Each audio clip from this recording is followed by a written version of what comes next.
اعوذ باللہ من الشیطان الرجیم، بسم اللہ الرحمن الرحیم۔ والذین هم لاماناتهم وعہدہم راعون۔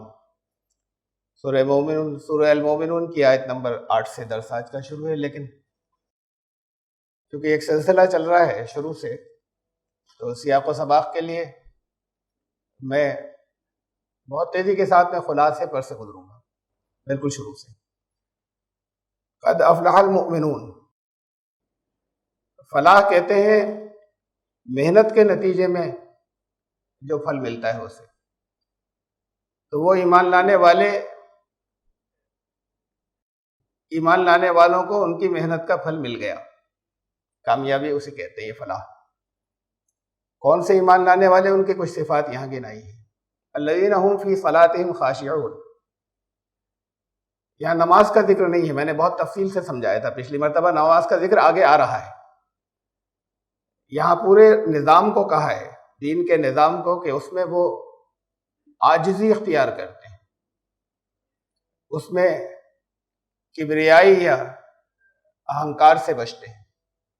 والذین هم عن اللغو معرضون، صرف اتنا ہی نہیں کہ نقصان دہ چیزوں سے بچتے ہیں، صرف اتنا ہی نہیں کہ وہ منفی یا نکاراتمک چیزوں سے بچتے ہیں، بلکہ دین ان ہائٹس کے اوپر، ان اونچائیوں کے اوپر لے کر جاتا ہے کہ صرف تعمیری کام، جو تعمیری نہیں ہو چاہے تخریبی بھی نہ ہو، تخریب کا تو ذکر ہی نہیں، جو تعمیری نہیں ہو ان سے بچ کر نکلتے ہیں۔ والذین هم للزکاۃ فاعلون، یہ بھی سمجھا چکا ہوں میں تفصیل سے، یہاں تفصیل اب دوبارہ نہیں لاؤں گا کہ زکوٰۃ کا ذکر آگے آ رہا ہے۔ اس کا یہ ہم للزکاۃ فاعلون، یہاں دینے کا ذکر نہیں ہے، یوتون نہیں ہے، زکوٰۃ دینے کا ذکر نہیں ہے کیسے، اس کے لیے عمل کرتے ہیں۔ اور زکوٰۃ لفظ کے لفظی معنی ہیں ایولوشن، ارتقاء، بڑھنا، تو نسل انسانی کے ارتقاء کے لیے کہ کوئی غریب نہ رہ جائے، یہ نہیں کہ کوئی بھوکا نہ رہے۔ جو زکوٰۃ کی ادائیگی ہوتی ہے اس کے نتیجے میں یہ نہیں ہوتا کہ لوگ بھوکے نہیں رہ جائیں، اس کے نتیجے میں غریبی ختم ہوتی ہے۔ غریبی ریکھا جسے یہاں پر کہا جاتا ہے، پاورٹی لائن، اسلام نے اسے بہت اوپر رکھی پاورٹی لائن، کہ جس کے پاس اتنا مال اپنی ضرورتوں کو پورا کرنے کے بعد 7.5 تولے سونے کے بقدر مال اگر نہیں ہے تو وہ غریب ہے، اور زکوٰۃ کے نتیجے میں لازماً غریبی دور ہوگی، لازماً۔ یہاں ہندوستان میں ایک اندازے کے مطابق تقریباً 25,000 کروڑ، اور یہ میں نہیں کہہ رہا، یہ منسٹری کے دیے ہوئے اعداد و شمار، زکوٰۃ 25,000 کروڑ روپے آ رہی ہے ہندوستان میں۔ ہم جو انتہائی غریب ہیں، جو بہت زیادہ غریب ہیں، جن کے پاس کھانے کو بھی نہیں ہے، ہر سال 1 کروڑ لوگوں کو 25,000 روپے دے سکتے ہیں۔ چھوٹا سا ٹھیلا لگا لیا، کسی جگہ کسی نے مدد کر دی، وہاں کچھ پھل لے کے بیٹھ گئے، سبزی لے کر بیٹھ گئے، اس میں سے بہت سے لوگ ایسے ہوں گے کہ جو کامیاب نہیں ہوں گے، جو کھو دیں گے۔ اگر اس میں سے 1/4 ایسے نکل گئے، اگلے سال پھر دے دیں گے، یہ تو ہر سال آ رہے ہیں۔ یہ نمٹ جائیں گے تو اس کے بعد پھر انہی لوگوں کی حالت درست کرنے کے لیے ہر سال ہم 25,000 کروڑ روپے، 25,000 لوگوں کو تو 1 کروڑ روپے دے سکتے ہیں۔ اگر کوئی چھوٹی انڈسٹری لگانی ہے، 50 لاکھ روپے دے سکتے ہیں 50,000 لوگوں کو ہر سال۔ یہ موجودہ ایسٹیمیٹ کے اوپر ہے، جب لوگ زکوٰۃ سب ادا نہیں کرتے جنہیں ادا کرنا چاہیے، اور جب کہ ہندوستان کے مسلمان غریب سمجھے جاتے ہیں۔ ہندوستان کا مسلمان کبھی غریب تھا ہی نہیں، جہاں پہنچنا چاہیے وہاں نہیں پہنچ رہی۔ یہ ہے کہ یہ نظام قائم ہو جہاں لوگ غریب نہ بچیں، بھوک دور ہو جائے، یہ کافی نہیں ہے۔ یہ بہت سے لوگ یہاں عربی جانتے ہیں، معمولی عربی تو جاننے والے بہت سے لوگ ہیں۔ یہ جو آیت ہے یا یہ فقرہ ہے، اس کی عربی ترکیب ایسے ہے، والذین، یہ تو اوپر جیسے کہ آیت لکھی ہوئی تھی، والذین هم للزکاۃ فاعلون، والذین هم فاعلون للزکاۃ، ہم فاعلون، وہ اس کے لیے عمل کرتے رہتے ہیں. زکوٰۃ ادا کرنے کی بات نہیں ہو رہی، وہ اس کے لیے لگاتار عمل کرتے رہتے ہیں. کس کے لیے؟ زکوٰۃ کے لیے. زکوٰۃ کی ادائیگی ابھی آ رہی ہے آگے کی آیات کے اندر، کوئی ڈپلیکیشن نہیں ہے کہ دوبارہ کہہ دیا، بلکہ یہ اس نظام کی بات ہے کہ جس کے اندر نسل انسانی کا ارتقاء ہو، اس کے لیے وہ کاربند رہتے ہیں کہ پھر کوئی غریب نہ بچے. کسی ایک کی زکوٰۃ ادا کرنے کی بات نہیں ہو رہی، وہ معاشرہ کامیاب ہوگا. اور یہ بھی جانتے ہیں آپ لوگ، آپ میں سے بہت سے لوگ، خالی اتنا ہوتا والذین للزکوٰۃ فاعلون، زکوٰۃ کے نظام کے لیے یا وہ کاربند رہتے ہیں، عمل درآمد کرتے ہیں، اس کے ارتقاء کے لیے نسل انسانی کے لگاتار لگے رہتے ہیں. وہ یہ ہم بھی جو ساتھ میں لگایا ہے، اس کا مطلب ہے کہ یہ لگاتار ان کا عمل ہے. اس سے پہلے کی آیات کے اندر بھی آیا والذین هم عن اللغو معرضون. یہ ہم نہیں ہوتا تو اس کو والذین عن اللغو معرضون، وہ جو بچتے ہیں لغو سے، جو ہمیشہ بچتے ہیں، بچا کرتے ہیں. والذین هم لفروجہم حافظون، جو اپنی شرمگاہوں کی حفاظت کرتے ہیں. اس پر یا اس کے آگے کی جو 2-3 آیات ہیں، اس پر پچھلا درس پورا وقت لگا تھا. اور اس سے پہلے کہ یعنی 2 درس گزرے ہیں ان 7 آیات میں. شرمگاہوں کی حفاظت کرنے کی ضرورت کیا تھی؟ کیوں کرتے ہیں؟ آج جو موجودہ جیسے تہذیب کہا جاتا ہے، اس میں سوئٹزرلینڈ میں بچوں کو اسکولوں میں سکھایا جاتا ہے، چھوٹے بچوں کو اسکولوں میں سکھایا جاتا ہے کنڈوم کا استعمال. انہیں نالج دی جاتی ہے اس کی، سیکس کے نتیجے میں تمہیں نقصان نہ پہنچے تو پھر کنڈوم استعمال ہونا چاہیے. یہ چھوٹے بچوں کو بتایا جاتا ہے. اس میں کیا ہے کہ یہ بتایا گیا کہ تمہیں نقصان نہ پہنچے، تمہارے گھر نقصان نہ ہو جائے، انوانٹیڈ پریگنینسی نہیں ہو جائے. کس کس چیز کے کنڈوم بانٹیں گے؟ خود غرضی کا کوئی کنڈوم ہے؟ غصے کا، خود غرضی کا، نفرت کا، ان کے بھی کنڈومز ہیں کوئی؟ یہ خود غرضی کا ایک ماحول پیدا کرتا ہے.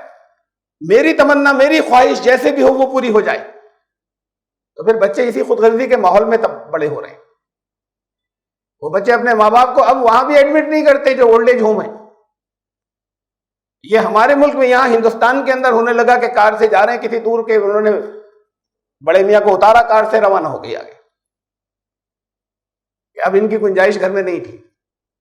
داخل کرا دیں گے تو کبھی کبھی جانا پڑے گا نا، 1-2 سال میں بھی کچھ پیسے بھی خرچ ہوں گے، اس کی بھی ضرورت نہیں.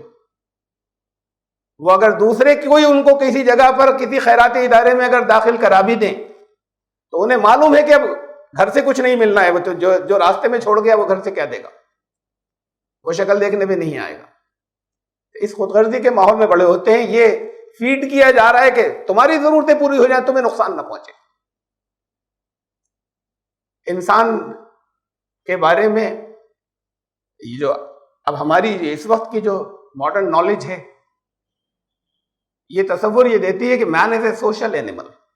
انسان ایک سماجی جانور ہے، دوسرے جانوروں سے زیادہ ترقی یافتہ. انسان جانور میں ذہانت بھی ہوتی ہے، جانور میں ویلیوز بھی ہوتی ہیں، اقدار سب میں نہیں ہوتی. میں نے تفصیل سے پچھلی دفعہ جانوروں کی فہرست اور بہت سی چیزیں آپ کو دکھائی تھیں یا بتائی تھیں، میں خلاصے سے گزر رہا ہوں. انسان اور جانور میں فرق کیا ہے؟ جانور کو جن چیزوں کی ضرورت ہوتی ہے اس کی چپ اس کے اندر ہوتی ہے، اس کا ریکارڈ اس کے اندر ہوتا ہے. وہ جیسے جیسے بڑا ہوتا ہے وہ ویسے ہی عمل کرتا چلا جاتا ہے. مرغی کڑک ہوتی ہے، جب انڈوں پہ بیٹھنے کی عمر کو پہنچتی ہے تو کوئی دوسری مرغی اسے نہیں سکھاتی، وہ بیٹھنا شروع کر دیتی ہے، اس سے پہلے اسے نہیں معلوم تھا. ان کی جو ضرورتیں ہیں اس کا علم انہیں اپنے وقت پر ملتا چلا جاتا ہے. کچھ جانوروں کی کمیونٹیز ایسی ہیں کہ جن کو جو جہاں پر جوڑے ہیں، جہاں فری سیکس نہیں ہے، وہ جانور وہ ہیں کہ جن کے بچے کو ماں باپ کی ضرورت زیادہ پڑتی ہے شروع کی کچھ چیزیں سکھانے کے لیے. باقی اور جتنے جانور ہیں اس سے آگے بات نہیں ہے کہ وہ اس زندگی کو جی لیں، اور اس کے لیے جو ان کا علم ہے وہ ان کے اندر ہے. انسان جب پیدا ہوتا ہے تو انسان کا بچہ زیرو علم کے ساتھ پیدا ہوتا ہے. بطخ کا بچہ پیدا ہوتے ہی اگر پانی میں ڈال دیجئے تیرنا شروع کر دیتا. انسان کا بچہ، قرآن نے کہا کہ تمہیں پیدا کیا ماؤں کے پیٹوں سے، اخرجکم من بطون امہاتکم لا تعلمون شیئا، بالکل زیرو نالج تھی تمہاری جب تم پیدا ہوئے. اور وہاں سے اس کو علم شروع ہوتا ہے. وہ علم، انسان کا سارا علم باہر سے آتا ہے، کچھ کائنات سے آتا ہے، سراؤنڈنگ سے، اس کے اندر یہ بھی شامل ہے گھر بار اور دوسرے لوگ، یہاں سے علم آتا ہے. اور انسان کو ضرورت پڑتی ہے ایک اس کے علاوہ بھی علم کی، جو اس کو وحی کے ذریعے ملتا ہے. اس لیے کہ یہ صرف انسان ہے جو اس بات کو سمجھ سکتا ہے. جو نہیں سمجھنا چاہتے ان کی بات الگ ہے. جو اس بات کو سمجھ سکتا ہے کہ زندگی یہاں ختم نہیں ہوگی، زندگی ایک کنٹینوس پروسیس، ایک مسلسل عمل ہے، اس کے آگے بھی زندگی. جانور اس زندگی کی کامیابی تک کے لیے جس علم کی ضرورت ہوتی ہے وہ جانوروں کے اندر رکھا ہوتا ہے. آگے کی زندگی کا جیسے ہی تصور آتا ہے وہاں پھر خدا کا نام آتا ہے.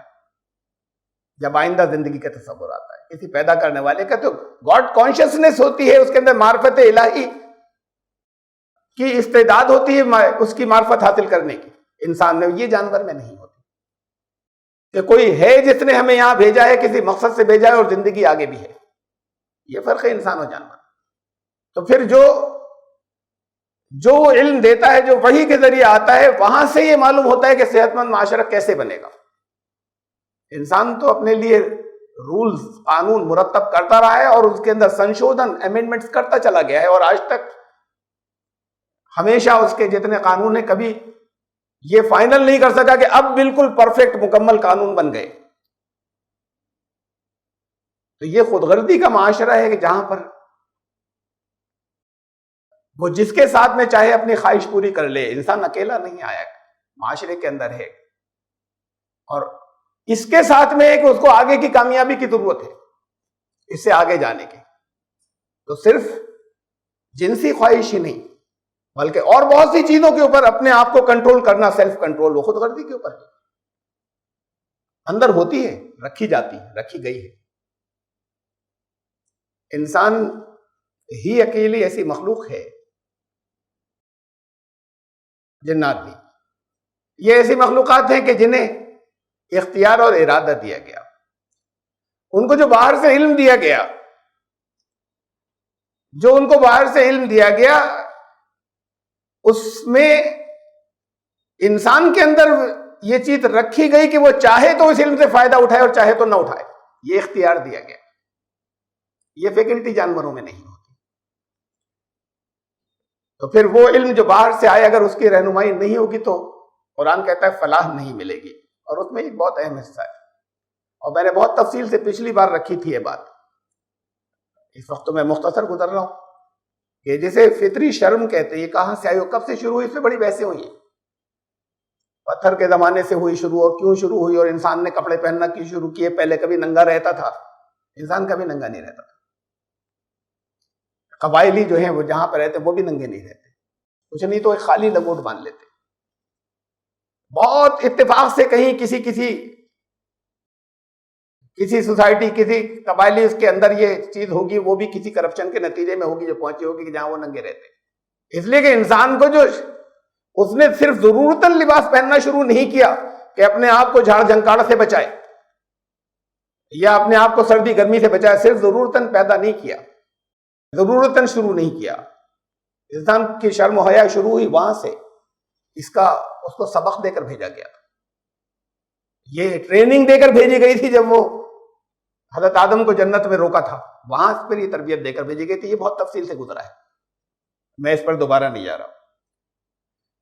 یا ان کی بیویاں ہوں جو ان کے لیے رکھا گیا ہے، جائز راستے رکھے گئے ہیں ان کی جنسی ضرورت کے لیے، یا باندیاں ہوں. لفظ او پر بھی میں نے تفصیل سے سمجھایا تھا کہ جہاں جہاں بھی تذکرہ آیا عام لوگوں کے لیے تو وہاں لفظ او ہے، وہ نہیں ہے، اور نہیں ہے، یا ہے، یا بیویاں یا باندیاں. اور پھر باندیوں سے فری سیکس نہیں. قرآن بہت واضح طور پر نکاح کی بات کرتا ہے، وہ ایک آیت میں نہیں، بہت سی آیات کے اندر. وہ بھی میں نے پچھلی مرتبہ دیکھا ہے کیسے یہ تصور بنا کہ ان کا استعمال شروع کر دیا جائے جنگ میں عورتوں کو لا کر پکڑ کر، اور ان کے ساتھ میں فری سیکس اور سیکسول انٹرکورس سب جائز ہے. مجھے نہیں معلوم کیسے بناؤ، کب بناؤ، کس نے کیا چیزیں داخل کی، تاریخ کو کیسے مسخ کیا گیا. لیکن قرآن بہت واضح طور پر کہتا ہے کہ فَانْكِحُوهُنَّ بِإِذْنِ أَهْلِهِنَّ، نکاح کرنا ہوگا ان سے، عام حالات میں مت کرنا. لیکن اگر استطاعت نہیں ہو کہ تم آزاد عورتوں سے کر سکو تو تب ان سے کر سکتے ہو. پسند نہیں کیا ہے، اس پسند نہیں کرنے کی بھی حکمت ہے. یہ کہا کہ یہ نسلی بنیاد پر نہیں کہا جا رہا، اس کی بھی حکمت ہے. لیکن اگر نہیں تو پھر ان سے نکاح کر لینا، یہ حصہ گزر چکا. اس کے علاوہ جو لوگ کوئی اور راستہ تلاش کریں گے تو پھر وہ حدوں سے آگے بڑھنے والے ہیں. اب پھر آج کی آیت جہاں سے آج کا درس شروع ہوا، والذین هم لاماناتہم وعہدہم راعون، اور وہ لوگ جو اپنی امانتوں اور اپنے عہدوں، اپنے وعدوں کی نگرانی کرتے. بے پناہ اہمیت دیتا ہے قرآن عہد کی پابندی کی، اور اس کے کئی پہلو ہیں اس آیت کے. انفرادی وعدے ایک دوسرے سے کیے ہوئے، آپس میں ایک دوسرے کے پاس جو امانتیں رکھی ہیں ان میں خیانت نہیں کرنا، اور قوموں سے کیے ہوئے معاہدے، انٹرنیشنل لیول کے اوپر، بین الاقوامی لیول کے اوپر معاہدوں کی پابندی، ان سب کا ذکر کیا ہے قرآن نے. اور اعمال میں صرف ایک عمل ہے، یہ اسی کی قسمیں ہیں، یہ سب آپس میں جھوٹ، وعدے کی پابندی نہ کرنا، اور امانت میں خیانت کرنا. یہ تینوں ایک ہی قبیل سے ہیں، یہ سب جھوٹ کی قسمیں ہیں. جب جھوٹ آتا ہے تو یہ چیزیں آتی ہیں. صرف ایک عمل ہے، گناہ اور بہت بڑے بڑے ہیں، لیکن صرف ایک عمل ہے جس کا تعلق ایمانیات سے جوڑا گیا ہے. کہ رسول اللہ صلی اللہ علیہ وسلم نے فرمایا کہ منافق وہ ہے کہ جب بات کرے تو جھوٹ بولے، جب وعدہ کرے تو اسے پورا نہیں کرے، اور جب اس کے پاس امانت رکھی جائے تو اس میں خیانت کرے.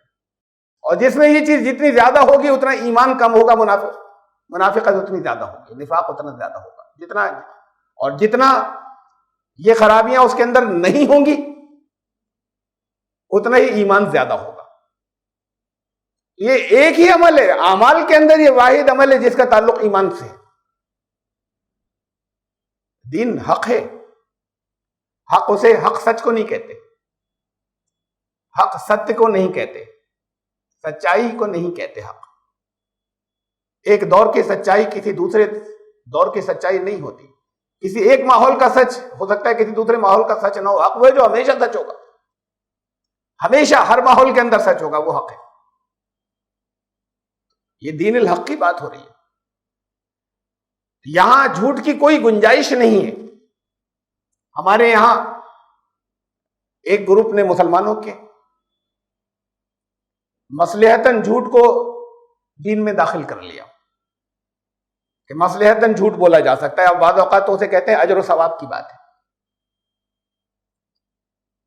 قرآن صرف اضطراری حالت کے اندر، استرار کا مطلب سخت بے چینی ایسی جو جس سے زندگی اس کے بعد گزاری آسانی سے نہیں جا رہی ہو، ایسی بے چینی کی حالت میں کسی ناجائز فعل کو کرنے پر کہتا ہے کہ گناہ نہیں ہوگا. یہ نہیں کہتا وہ جائز ہو جائے گا، لفظ جائز نہیں آتا. فمن اضطر غیر باغ ولا عاد فلا اثم علیہ، اس کی نیت نہیں تھی نافرمانی کی، حدیں توڑنے کی نیت نہیں تھی، لیکن اضطرار کی حالت میں پھنس گیا، اب گناہ نہیں ہوگا. گناہ نہیں ہوگا، جائز حلال نہیں ہوگی وجہ، حرام کبھی حلال نہیں بنے گا. اس وقت گناہ نہیں ہوگا جتنی دیر اضطرار کی حالت میں. اضطراری حالت میں تو پھر کوئی بھی گناہ کر سکتا ہے، کوئی جھوٹ بھی بول سکتا ہے. لیکن جو استقامت کا عمل ہے یہ تو صرف اجازت ہے. جو استقامت کا عمل ہے وہ یہ کہ اس حالت، کسی حالت کے اندر بھی جھوٹ کے قریب نہ جائے، جو فضیلت کا عمل ہے.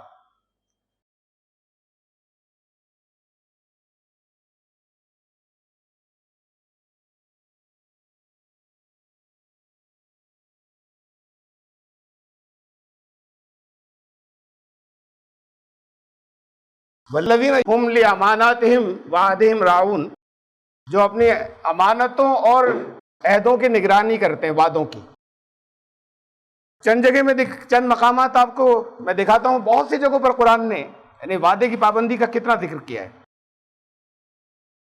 سورہ بقرہ کی آیت ہے، لیس البر ان تولوا وجوہکم قبل المشرق والمغرب ولکن البر من آمن باللہ والیوم الآخر والملائکۃ والکتاب والنبیین۔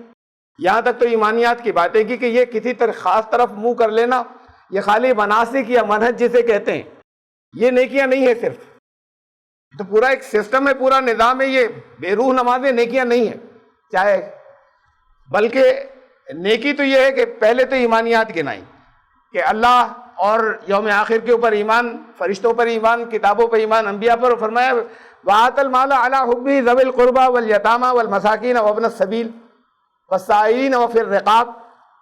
مال خرچ کریں، اپنا مال خرچ کریں، دو معنی ہیں یہاں پر اور دونوں مراد ہیں عربی کے اندر۔ آتَ الْمَالَ عَلَىٰ حُبِّهِ، اللہ کی محبت میں مال خرچ کریں، دوسرے معنی ہیں اس کے کہ مال سے بہت محبت ہے اس کے باوجود خرچ کریں۔ اپنے قرابت داروں میں، رشتہ داروں میں، جو بے سہارا ہیں ان میں، مسکین جن کی زندگی بالکل ٹھہر گئی ہے ان میں، مسافروں میں، سوال کرنے والوں میں، جن کی گردنیں پھنسی ہیں ان کو چھڑانے میں۔ وَأَقَامَ الصَّلَاةَ، اب اعمال آ رہے ہیں، وَأَقَامَ الصَّلَاةَ وَآتَى الزَّكَاةَ وَالْمُوفُونَ بِعَهْدِهِمْ إِذَا عَاهَدُوا، صلاۃ اور زکوٰۃ کے فوراً بعد ان کا ایمان ٹھیک ہے۔ نیکی یہ ہے کہ ایمان ہو، صلاۃ قائم کرتے ہوں، زکوٰۃ دیتے ہوں، اس کے بعد سب سے پہلی چیز جو آئی وہ آئی ہے وَالْمُوفُونَ بِعَهْدِهِمْ إِذَا عَاهَدُوا، جب وہ عہد کریں تو پھر وہ اس کی پابندی کریں، وعدے کو وفا کرنے والے ہوں۔ سورہ نحل کی آیت ہے وَأَوْفُوا بِعَهْدِ اللَّهِ إِذَا عَاهَدتُّمْ وَلَا تَنقُضُوا الْأَيْمَانَ بَعْدَ تَوْكِيدِهَا وَقَدْ جَعَلْتُمُ اللَّهَ عَلَيْكُمْ كَفِيلًا۔ کسی سے، انسانوں میں آپس میں ایک دوسرے سے وعدے کرنے کو اللہ سے وعدہ قرار دیا گیا ہے کہ یہ عہد اللہ سے کیا۔ حدیث ہے رسول اللہ صلی اللہ علیہ وسلم کی کہ آپ نے ہدایت کی ہے، تاکید کی کہ اللہ کے سوا کوئی دوسری قسمیں نہ کھانا۔ یہ قسمیں جو ہوتی ہیں، تمہارے سر کی قسم، قرآن کی قسم، کعبے کی قسم، رسول اللہ کی قسم، یہ ساری قسمیں منع کیا گیا ہے کہ قسم صرف اللہ کی قسم، اس لیے کہ قسم کا مطلب ہوتا ہے گواہی، اور ہر چیز کا صرف اللہ گواہ ہے، ہر ایک، اس کے علاوہ کوئی ایسا نہیں کہ جو ہر وقت ہر چیز کا گواہ ہو۔ تو اللہ کی گواہی پیش کی گئی، اسے کہتے ہیں قسم، تو اس لیے کہا گیا ہے کہ صرف قسم صرف اللہ کی۔ تو زیادہ تاکید عہد پکا پختہ کرنے کے لیے قسم ہوتی ہے کہ قسم اللہ کی قسم، تاکہ تم اپنی قسمیں جو ہیں پختہ کرنے کے بعد ان قسموں کو مت توڑنا، اور اللہ کے جو اللہ سے عہد کیا اسے پورا کرو۔ یعنی آپس میں عہد کو قرآن نے قرار دیا، اللہ سے عہد کرنا۔ پھر عہد کی پابندی کے اوپر یہ اس آیت کو دیکھیں، سورہ آل عمران کی آیت ہے، ان الذین یشترون بعہد اللہ وایمانہم ثمنا قلیلا اولئک لا خلاق لهم فی الآخرۃ ولا یکلمهم اللہ ولا ینظر الیہم یوم القیامۃ ولا یزکیہم ولہم عذاب علیم۔ وہ لوگ جو اللہ کے عہد کو اور اپنی قسموں کو تھوڑے سے مول کے عوض بیچ ڈالتے ہیں، یعنی دنیاوی فائدے کے لیے عہد کی پابندی نہیں کرتے اور چاہے جتنی پختہ بات کی ہو اسے ختم کر دیتے ہیں۔ فرمایا کہ لا خلاق لهم فی الآخرۃ ولا یکلمهم اللہ، آخرت قرآن شریف میں دو معنوں میں آئی، اس دنیا کے بعد کی زندگی آخرت، اس دنیا میں بعد کا دور آخرت۔ قرآن نے کہا رسول اللہ صلی اللہ علیہ وسلم کے لیے وَلَلْآخِرَةُ خَيْرٌ لَكَ مِنَ الْأُولَىٰ، تمہارا آخرہ کا دور، تمہارا بعد کا دور پچھلے دور سے بہتر ہوگا۔ تو آخرہ کا مطلب ہی بعد کے دور کا ہے، وہ بعد کا دور اس زندگی کے بعد کے اندر بھی جو بعد کا دور آنے والا ہے، اور اس زندگی کے بعد جو زندگی آنے والی، دونوں آخرت۔ اور جس جس جگہ قرآن نے آخرت کی بات کی ہے، تقریباً ان تمام مقامات پر اس دنیا کے اندر کا بعد کے دور کی کامیابی یا ناکامی بھی مراد ہے، کہ جو لوگ عہد کرتے ہیں اور پھر عہد کو توڑ دیتے ہیں، وہ بھی اللہ سے عہد ہوتا ہے جو لوگوں سے کرتے ہیں، اور اس کو اپنے دنیاوی نفع کی خاطر توڑ دیا کرتے ہیں، تو پھر وہ اس دنیا کے اندر بھی کامیاب نہیں ہوں گے۔ آخرت میں تو ہوگا کہ اللہ ان کی طرف نظر نہیں ڈالے گا۔ اس دنیا میں بھی کامیابی نہیں ملے گی. کامیابی یہاں پر کامیابی کی وجہ سے تو کرتے ہیں, وقتی کامیابی کی وجہ سے ساکھ ختم ہو جاتی ہے. کرائسس آف کانفیڈنس یہ مسلمانوں کی ساکھ نہیں ہے اس وقت. ایک دور تھا مجھے یہاں پر جب اسٹیٹ یہاں پر ہوا کرتی تھی تو اسٹیٹ کے پیریڈ کے ایک جج صاحب تھے, میرے گھر پر آئے ہوئے تھے, میرے خسر صاحب سے بات کر رہے تھے, میں بیٹھا ہوا تھا. انہوں نے بتایا کہ جب ان کو ٹریننگ دی گئی تھی برٹش پیریڈ میں, ججز کے لیے اپوائنٹمنٹ سے پہلے ٹریننگ ہوتی ہے, تو ان کی ٹریننگ کا یہ حصہ تھا کہ اگر کسی کیس کے اندر ایک مسلمان ہے اور ایک ہندو ہے, ان کے درمیان کوئی تنازع یا ڈسپیوٹ ہے اور کیس کے فیکٹس جو ہیں وہ دونوں طرف سے برابر آ رہے ہوں, تو مسلمان کے حق میں فیصلہ کرنا یہ ٹریننگ کا پارٹ تھا, اس لیے کہ وہ جھوٹ نہیں بولتا. یہ مجھے بتایا انہوں نے اپنی ٹریننگ کے پیریڈ کی, تو یہ اب سے 60-70 سال پہلے کی بات ہے کہ یہ ٹریننگ کا پارٹ تھا کہ مسلمان چونکہ جھوٹ نہیں بولتا, اس لیے اگر ثبوت برابر سے آ رہے ہوں ایک ہندو اور مسلمان میں, تو مسلمان کے حق میں فیصلہ کرنا, یہ ٹریننگ ہندو ججز کو بھی دی جاتی تھی. اب وہاں سے لے کے یہاں تک آنے میں آتے آتے کتنا انحطاط, کتنا زوال ہو گیا. اب غیر مسلم مسلمان کے مقابلے میں زیادہ ریلائبل ہے, زیادہ قابل اعتماد ہے. مسلمان کا اعتماد نہیں بچا, یہ اتنی تیزی کے ساتھ میں پیچھے گئے. یہ ہے وہ چیز, یہ ساکھ ختم ہو جاتی, پوری قوم کی ساکھ ختم ہو گئی, قابل اعتماد نہیں بچتے. یہ ہے اس دنیا کے اندر نقصان. اور پھر جو آخرت میں نقصان ہوگا وہ دوسرا, وہ اپنی جگہ پر. وَلَهُمْ عَذَابٌ عَلِيمٌ, ان کے لیے درد کا عذاب ہے, سسکنے کا. وہ درد کا عذاب اس دنیا میں بھی اور اس دنیا سے جانے کے بعد جو عذاب علیم ہے وہ. جب جو قوموں سے معاہدہ ہے, اگر تمہارا مشرکین سے معاہدہ ہو, قرآن کہتا ہے سورہ توبہ کی آیت ہے, معاہدے کی پوری پابندی کرنا. اگر انہوں نے بھی پابندی کی ہے تو تمہیں پوری پابندی کرنی ہوگی. اپنے کسی مفاد کے لیے کسی اسٹیج کے اوپر اسلامی اسٹیٹ کو اجازت نہیں ہے کہ معاہدے توڑ دے. بہت اہمیت دیتا ہے قرآن معاہدوں. تو یہ قوموں سے معاہدے کی بات کہی. 3 مقامات ہیں, یہ صرف 3 موقع ہیں جن کے بارے میں جب جن سچویشن میں قرآن جنگ کی بات کرتا ہے, چوتھی کوئی نہیں ہے. یا تو ڈیفنس میں, دفاع میں, کہ کسی نے حملہ کیا تو جنگ کی جا سکتی ہے, یہاں اجازت کی بات ہے.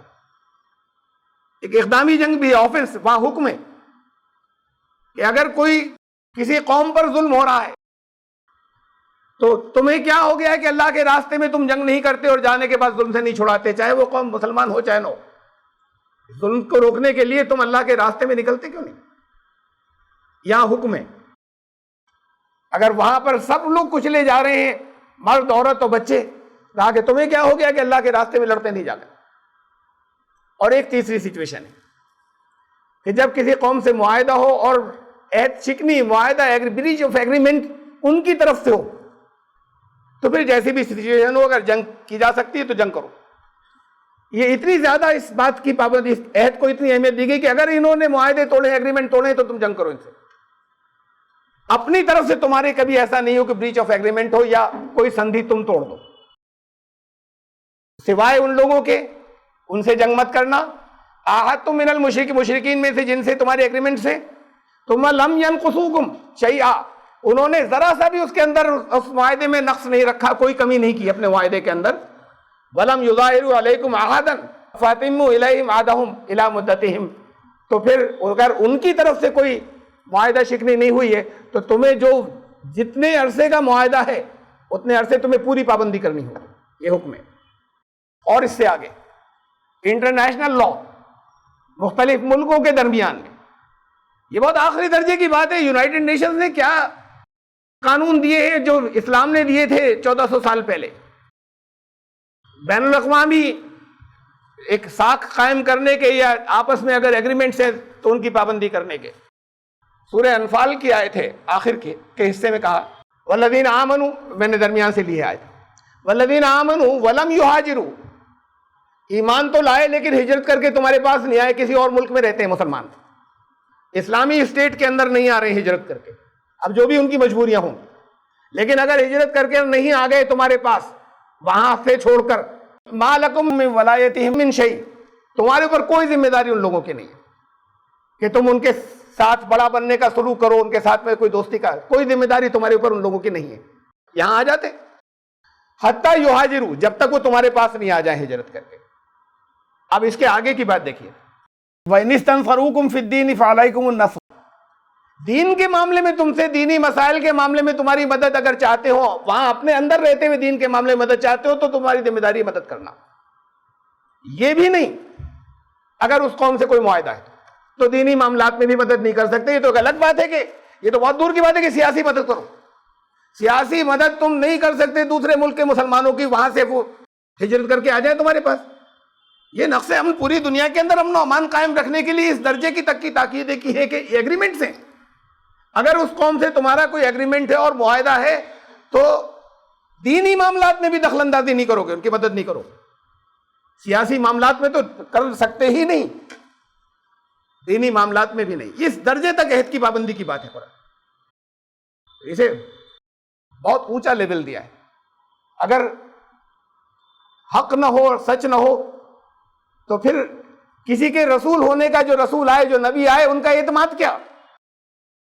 زندگی میں کبھی کوئی جھوٹ نہیں بول سکتا. ان کی رسول اللہ صلی اللہ علیہ وسلم نے کہا کہ انہیں بتا دو کہ تمہارے درمیان عمر گزاری ہے میں نے، تم نے کبھی جھوٹا پایا؟ دشمن جس وقت گھر گھیرے ہوئے ہیں ان کا کہ ان کی زندگی کا چراغ گول کر دیا جائے، تو اس وقت امانتیں حضرت علی کے سپرد کر رہے ہیں کہ یہ کس کس کی امانت ہے. وہ دشمن جو جانی دشمن تھے، امانتیں محفوظ صرف ان کے پاس سمجھتے تھے. زندگی میں نبیوں کی زندگی نگرانی میں ہوتی بچپن سے.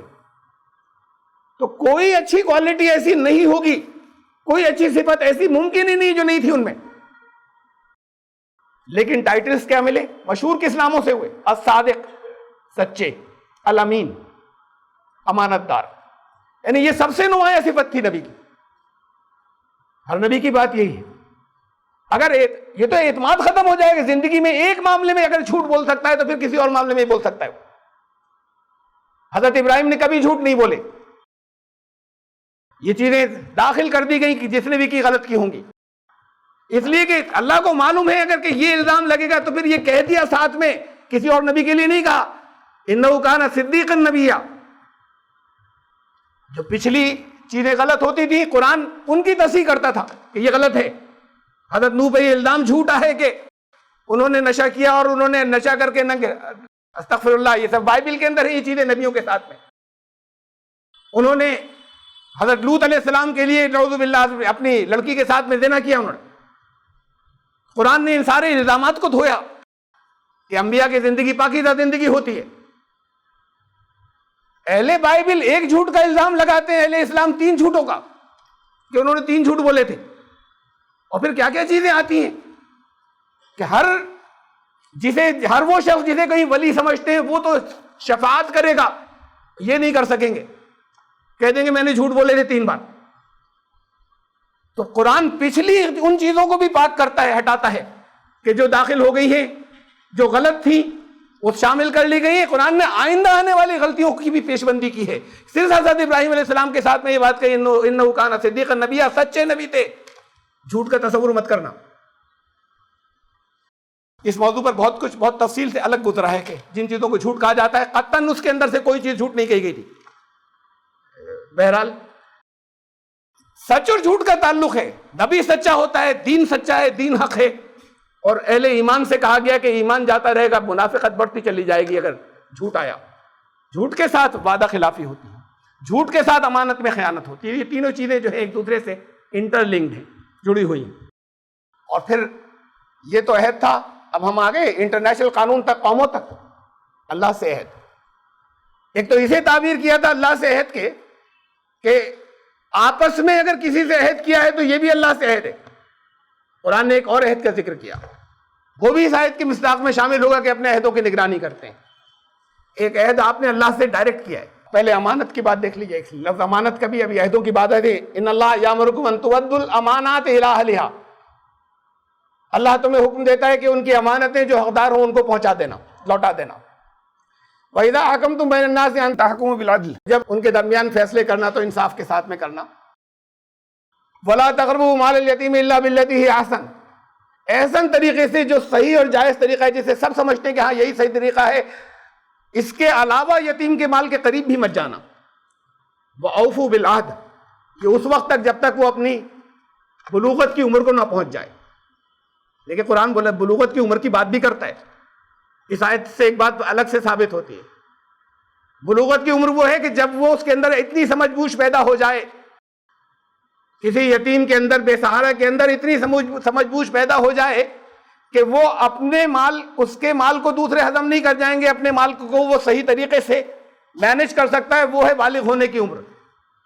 کہا جاتا ہے کہ دین بتاتا نہیں ہے، کچھ بھی تو نہیں چھوڑا اللہ کے کلام. یہ بلوغت کی عمر بتائی ہے کہ وہ جب اتنا پختہ ہو جائے، وہ 17 سال بھی ہو سکتی، وہ کسی کی 16 سال بھی ہو سکتی، کسی کی 20 سال ہو سکتی. وَأَوْفُوا بِالْعَهْدِ، اور عہدوں کی پابندی کرنا. یہ بھی عہد ہے، اگر اس کا مال اگر خرد بدھ کر دیا تو پھر یہ عہد کو توڑا. ان العہد کان مسئولہ، تم سے عہد کا سوال کیا جائے گا.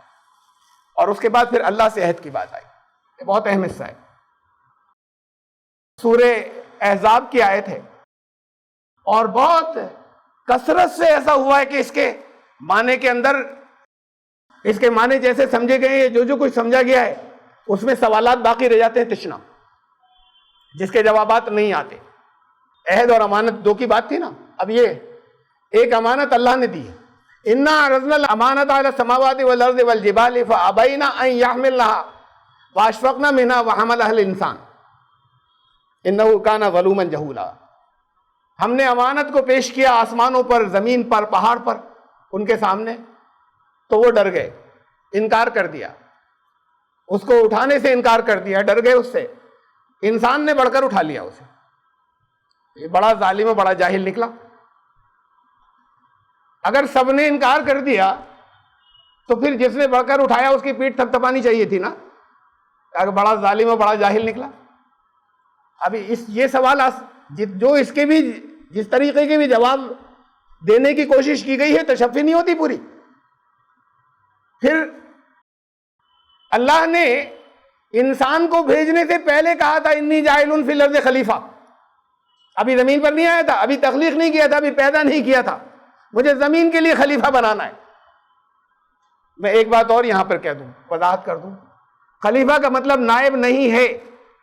یہ ہمارے یہاں نائب ابھی 150 سال سے ترجمہ ہونا شروع ہو گیا ہے. اس سے پہلے نائب لفظ نہیں تھا، کبھی بھی کہیں نہیں تھا یہ خلیفہ کا ترجمہ نائب. ایک بات، خلیفہ کا ترجمہ نائب نہیں ہے. خلیفہ کا مطلب بعد میں آنے والا، دوسروں کے بعد آنے والا. نمبر ایک بات.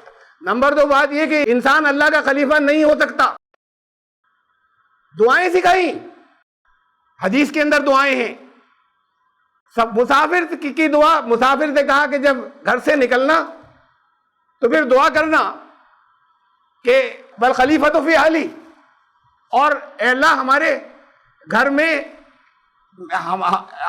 اس سفر کے اندر ہمارے ساتھ رہیے گا، بل خلیفۃ، اور ہمارے خلیفہ بنیے گا گھر میں. اللہ انسان کے خلیفہ، یعنی انسان ہٹ جائے گا، اللہ رہے گا. اس کے بعد وَصَبْنِي فِي سَفَرِي وَخْلُفْنِي فِي أَهْلِي، تو یہ دعا سکھائی. پیچھے رکنے والا، میں چلا گیا، میرے پیچھے اللہ کی موجودگی وہاں پر ہے. انسان کو کہیں کسی ایک جگہ بھی خلیفۃ اللہ نہیں کہا گیا. یہ ہم بولنے لگے اللہ کا خلیفہ کہا. خلیفۃ فی الارض، زمین پر بات کو آنے والا. خلائف الارض، زمین کی مخلوقات میں بات کو آنے والا. کہیں نہیں کہا خلیفۃ اللہ. دوسری بات، خلیفہ کا ترجمہ نائب نہیں ہے. نائب کسے کہتے ہیں؟ جب اصل ہٹ جائے تو دوسرا اس ڈیوٹی کو انجام دے. صدر صاحب نہیں ہے کچھ دنوں کے لیے، تو نائب صدر بن کے کام کریں گے. اللہ کبھی اس کائنات سے ہٹتا ہے تو اس کا نائب ہوگا کوئی؟ جب نعوذ باللہ جب اللہ نہ رہے تو پھر اللہ وہ خدا بن کر جو بیٹھے گا وہ ہوگا نائب. ورنہ نائب کیسے ہو جائے گا اللہ کا؟ مفہوم کچھ بھی ہو ذہنوں کے اندر، یہ لفظ نہیں استعمال ہونا چاہیے. چاہے اس سے مفہوم کچھ اور لیتے رہے، اس لیے کہ نائب لفظ کا مفہوم تو یہ ہے کہ جو نیابت کرنے کا مطلب یہ ہے کہ جب اصل نہ رہے نائب کا کوئی کام نہیں ہوتا جب تک اصل ہوتا ہے. آپ کی جو آرگنائزیشن تنظیمیں بنتی ہے اس میں وائس پریزیڈنٹ کا کوئی کام نہیں ہوتا, صرف یہی کام ہوتا ہے جب پریزیڈنٹ نہیں ہوگا تو وائس پریزیڈنٹ کام کرے گا, اس وقت تک کوئی کام نہیں ہوتا. اور تیسری بات کہ اللہ تو ہمیں حدیث میں ہمیں سکھایا, ہمیں دعا سکھائی کہ اللہ انسان کا خلیفہ ہو سکتا ہے, اس لیے کہ انسان ہٹ جاتا ہے, وہ انسان کے پیچھے رہتا ہے, انسان کے بعد بھی رہتا ہے. بہرحال امانت کیا ہے, اس لیے یہ اتنی باتیں میں نے اس وجہ سے کی کہ بہت سی جگہوں پر ایسا سمجھا گیا کہ وہ بار خلافت جو ہے وہ ہے امانت, جسے بار خلافت ہے اسے امانت کہا گیا. اپنے مفہوم کے اعتبار سے بات درست ہو سکتی ہے, جسے بار خلافت کہا گیا درست ہو سکتی ہے, لیکن اس لفظ خلافت کے سلسلے میں محتاط رہیے گا. امانت پیش کی, اب یہ تو اعلان پہلے سے کر دیا جائے گا کہ زمین میں خلیفہ بھیجنا ہے, زمین کی دوسری مخلوقات کے بعد اب اگلی آ رہی ہے نیکسٹ اللہ کی, اس کے اندر اللہ کی اسکیم کے اندر, اللہ کے منصوبے کے اندر. اگر یہ بار خلافت ہے, اور ہو سکتا ہے اور ہے کہ جس کے بارے میں کہا گیا, تو جب اللہ نے پہلے سے طے کر دیا تھا انسان کے بارے میں, تو پھر پہاڑوں پر کیوں پیش کیا؟ کیا اللہ کو نہیں معلوم تھا کہ وہ نہیں اٹھا سکتے؟ یا جس کے لیے انہیں پیدا نہیں کیا اور جس کے لیے انہیں بنایا نہیں, تو اس پر ان کا پیش کرنے کا مطلب کیا ہے؟ پہاڑوں پر کیوں پیش کیا گیا, آسمانوں پر کیوں پیش کیا گیا, اور زمین کے اوپر کیوں پیش کیا گیا کہ تم بن جاؤ خلیفہ؟ یہ تو انسان کو بنانے سے پہلے کہا تھا کہ خلیفہ لا رہے ہیں, ان کو خلیفہ نہیں ہونا تھا, تو پھر خلافت کی ذمہ داری ان کے اوپر کیوں پیش کی گئی, جس سے وہ ڈر گئے اور ہٹ گئے؟ بڑے بنیادی سوال ہیں جو تشفی بخش طور پر حل نہیں ہو سکے. اور کیوں حل نہیں ہوئے؟ قرآن 8ویں کلاس کے بچے کی کتاب نہیں ہے. قرآن بہت اونچے درجے کا لٹریری کلام ہے, ادبی کلام ہے. اس میں تمثیلیں ہیں, اس میں استعارے ہیں, اس میں سملیز ہیں, اور اس کے اندر جگہ جگہ زبان استعمال ہوئی, جیسے کہتے ہیں زبان حال, یہ جگہ جگہ ہوئی. میں اور مثالیں دوں گا, بلکہ اور آگے ایک آیت آ رہی ہے. ایک ہوتی ہے زبان قال, سچ مچ جو کچھ منہ سے کہا جا رہا ہے, اور ایک چیز کہلاتی ہے زبان حال, کوئی کچھ منہ سے نہیں کہہ رہا. سچویشن کو لینگویج دے دی جاتی ہے, حالات کو زبان دے دی جاتی ہے, یہ ادبی انداز ہوتا ہے. در و دیوار پکار اٹھے, کوئی در و دیوار نہیں پکارتے, یہ ادبی انداز ہے کہنے کا. اور قرآن ادبی کلام ہے, اعلیٰ درجے کا ادبی کلام. آسمان و زمین روئے, کسی کی موت پر آسمان و زمین نہیں روتے. یہ سچویشن کو لینگویج دی جاتی, ماحول کو زبان دے دی جاتی. حضرت اسماعیل کو شیطان نے بہکایا, حضرت ابراہیم ساتھ چل رہے ہیں, اسماعیل ابھی نبی نہیں ہے, حضرت ابراہیم علیہ السلام ساتھ چل رہے ہیں, اور اللہ کے ایسے نبی کے جن کا نام لے کے آپ دعا کرتے ہیں کہ اللہ ایسی رحمت نازل کیجیے گا رسول اللہ صلی اللہ علیہ وسلم پہ جیسے ابراہیم پر کی تھی, اور آل ابراہیم پہ ایسی آل محمد پہ کیجیے گا. اس درجے کے نبی جسے خلیل اللہ کہا, وہ ساتھ چل رہے ہیں. انہیں شیطان نظر نہیں آ رہا, ان سے باتیں کر رہا ہے, اسماعیل سے. یہ جنت میں قرآن کہہ رہا ہے کہ شیطان نے ان کو بہکایا, ان کو اس جگہ سے ہٹا دیا. وقاسمہما, ان دونوں سے قسم کھا کر کہا تمہارے بھلے کے لیے کہہ رہا ہوں میں تم سے, آدم اور حوا سے. شیطان کو تو اس سے پہلے نکالا جا چکا تھا, اس کے بعد کہا تھا کہ اب تم دونوں پہنچو جنت میں, ابھی یہاں پر رکو. اس لیے روکا تھا کہ کچھ تربیت دینی تھی, ٹریننگ دینی تھی.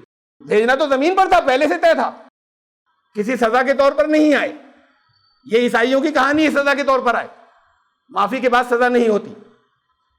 لیکن اس کہانی کے اندر, اسرائیلی کہانی کے اندر یہ بھی ہے کہ شیطان نے سانپ کا بھیس بدلا اور گھس گیا وہ جنت کے داروغہ کو ڈوج دے کے اندر, اور پھر جا کر وہاں پہ پھر دوبارہ شیطان بن گیا اور ان کو بہکایا, ان سے بات چیت کی. وہ مکالمہ, وہ کنورسیشن قرآن میں بھی ہے.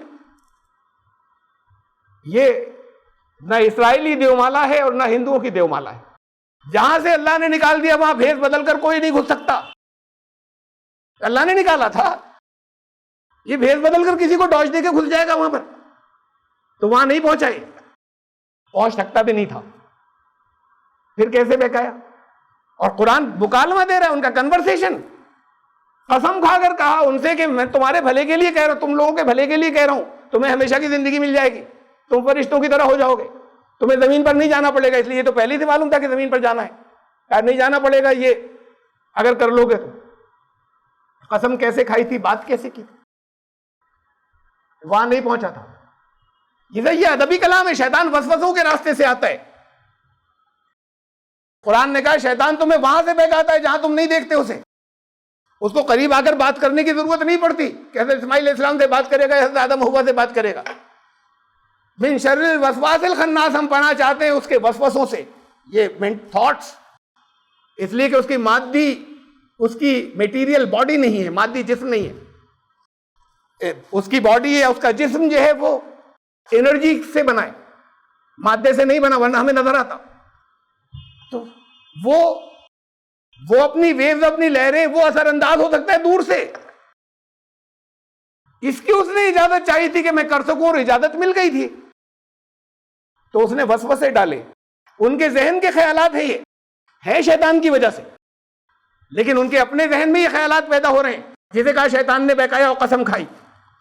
شیطان نہیں گھس سکتا وہاں جہاں سے اللہ نے نکالا ہے، کہ ٹارچ دے کے نہیں گھسے گا۔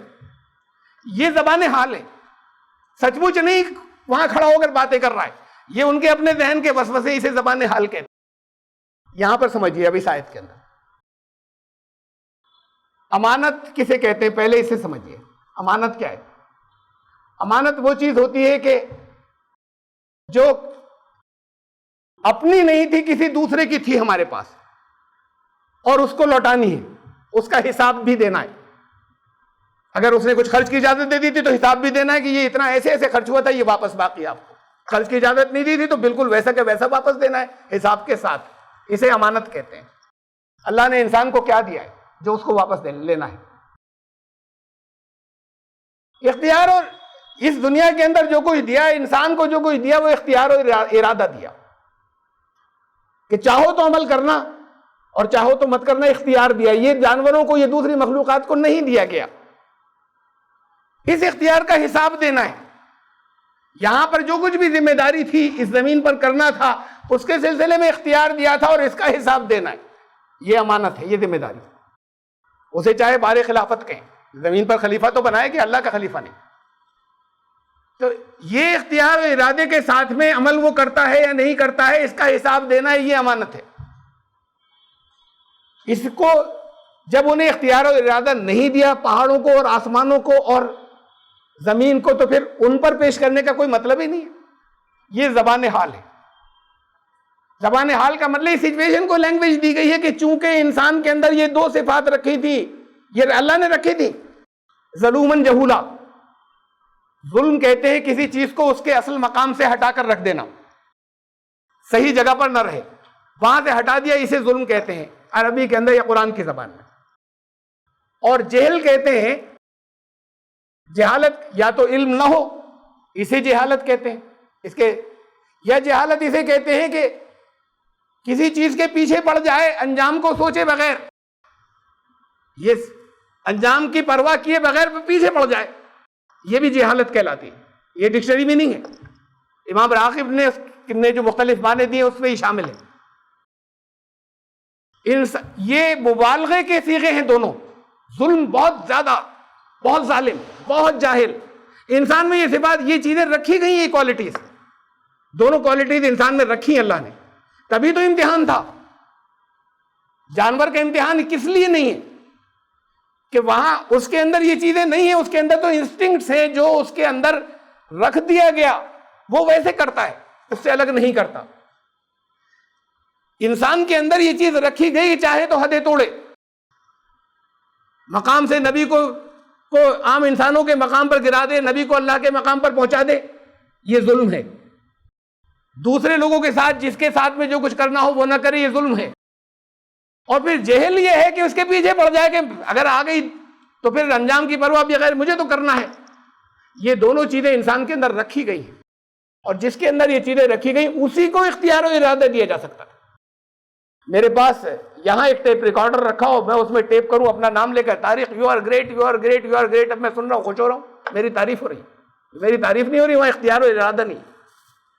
تعریف تو تب ہوگی جب کوئی کہہ سکے کہ آپ اچھے انسان نہیں ہیں، تم اچھے انسان نہیں ہو، اور اس کے بعد یہ کہہ سکتا ہو، پھر کہے کہ ہیں تو اچھے، تو پھر تعریف ہوئی.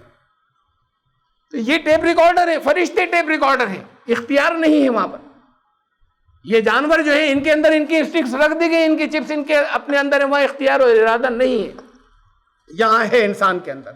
تو پھر یہ چیزیں اس کے اندر, جس کے اندر یہ کوالٹیز بھی ساتھ میں رکھی گئی کہ وہ حکم عدولی کر سکے, وہ نافرمانی کر سکے, وہ ظلم کر سکے, وہ پیچھے پڑ جائے غلط چیزوں کے, جیسے جہالت کہتے ہیں. یہ چیزیں انسان کے اندر رکھی گئی اور اس کے بعد اسے اس کو کنٹرول کرنا تھا, ان چیزوں کو کنٹرول کرنا تھا اپنے اختیار سے, ارادہ کرنا تھا اور اپنے اختیار سے انہیں کنٹرول کرنا تھا. بہت سی اور چیزیں کہا انسان وکان الانسان عجولا, انسان جو ہے وہ بڑا جلد باز ہے, انسان کے اندر عزم کا, یہ سب چیزیں رکھی گئی انسان میں. یہ بتایا اللہ نے. ایک بلاٹنگ پیپر ہے جاذب, جس کے اندر انک کو ایبزارب کرتے ہیں, پیپر ہوتا ہے نا, بڑا سستا سا ہوتا ہے, انک گر گئی, آپ نے اس کے اوپر رکھا, اس نے ایبزارب کر لیا. ایک بڑا قیمتی پیپر ہوتا ہے کرومو آرٹ پیپر امپورٹڈ, اسے رکھیے پھیل جائے گی سارے میں, اس لیے کہ اسے اس کے لیے نہیں بنایا گیا تھا. اس میں یہ صفت ہی نہیں رکھی گئی تھی کہ ایبزارب کر سکے. قیمت کی بات نہیں ہے یہاں, یہ چھوٹا سا کام اس نے کر دیا, اس میں قیمت کا مسئلہ نہیں تھا, بلکہ اس کو اس کام کے لیے بنایا گیا تھا. تو اس کے اجزائے ترکیبی, اس کے کانسٹیٹوئنسی ایسے تھے کہ ایبزارب کر لے اس کے, اور وہ کرومو آرٹ پیپر کے کانسٹیٹوئنسی یا اس کا اجزائے ترکیبی ایسے تھے ہی نہیں کہ ایبزارب کر سکے, تو نہیں کرے گا. صرف انسان کے اندر یہ چیزیں رکھی گئیں کہ اس کو اختیار اور ارادہ دیا جا سکتا تھا, یعنی بار امانت, یا اس کو امانت کی اس کا تم سے حساب لیا جائے گا زندگی کا. یہ صرف انسان کے اندر رکھا تھا.